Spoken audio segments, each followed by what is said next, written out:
विद्यार्थी आणि सर हे नातं त्यात गुंतलेलं आहे. त्या ठिकाणी पाटू म्हणजे आमचा बाबासाहेब आंबेडकर टेक्नॉलॉजिकल युनिव्हर्सिटीचा हा सगळा परिवार म्हणून एक वेगळं नातं आहे. इतर सगळ्या मंडळींची मैत्रीचं नातं आहे. अनेक जण हे माझ्या त्या कॉलेजचे सहकारी होते हे नंतर कळलं, पण पनवेलकर म्हणून त्यांच्याशी आधीचं नातं आहे. अनेकांशी मतदार म्हणून आधी नातं झालं, त्यांच्याशी ऋणानुबंध जुडले, ते मतदार झाले, हक्काने मत देतात. पण नंतर कळलं की अरे मत तर तुला देतो पहिल्यापासून, पण तुझा आमच्या परिवाराचा सदस्य आहे, तुझा आमचा सहकारी आहे, त्यामुळे ते नंतर ऋणानुबंध आणखी झाले. असे वेगवेगळे अँगल्स या सगळ्या नात्यांना, या ऋणानुबंधांना आहेत.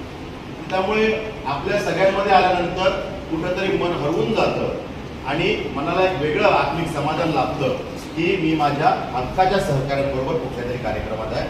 हा भाव आणि भावना हृदयात तयार होतो. त्यामुळे मी आपले मनापासून आभार व्यक्त करतो. सर, आपण जे सांगितलं की या खंडापल्लीमध्ये शिक्षक वर्ग आणि खास करून कॉलेजचे प्राचार्य शिक्षक हे मोठ्या संख्येने राहतात.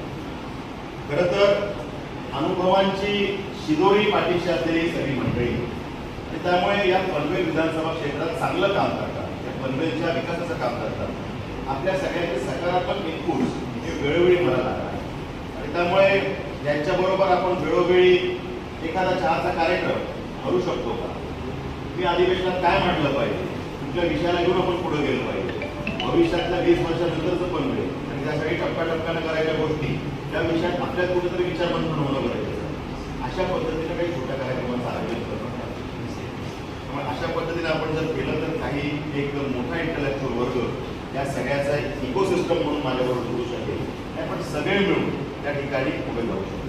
शेवटी या आमदारकीचा उपयोग जर का जनसामान्यांच्या कल्याणासाठी झाला नाही, त्या पनवेलकरांच्या कल्याणासाठी झाला नाही, पनवेलमध्ये राहणारे आमचे मूळ पनवेलकर, पनवेलमध्ये महाराष्ट्राच्या कानाकोपऱ्यातून देशाच्या कानाकोपऱ्यातून आलेले आमचे पनवेलकर, या सगळ्याची मूळ गावं ज्या ठिकाणी आहेत त्यांना माझी तिथं होऊ शकणारी मदत म्हणजे महाराष्ट्राच्या कानाकोपऱ्यात मदत पोहोचवण्यासाठी आपलं असलेलं नेटवर्क त्याचा काही उपयोग आपण करून घेऊ शकतो का, हे करण्याची माझी भावना आहे. पण ते करण्यासाठी आपल्यासारखे खूप सारे हात आणि खूप सारे ब्रेन्स हे त्या ठिकाणी या सिस्टमचा भाग असणं गरजेचं आहे. त्यामुळे आपण सगळे मिळून चांगलं काम करू.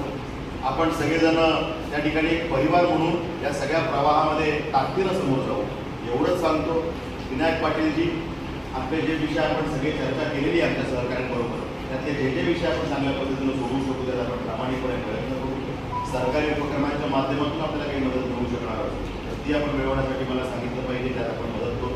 काही आम्ही स्थानिक स्तरावरती जर काही मदत पाहिजे असेल ती मिळवण्यासाठी काय करायचं हा पण आपण प्रयत्न करू. जे काही चांगलं करता येईल ते प्रामाणिकपणे करण्यासाठी कटिबद्ध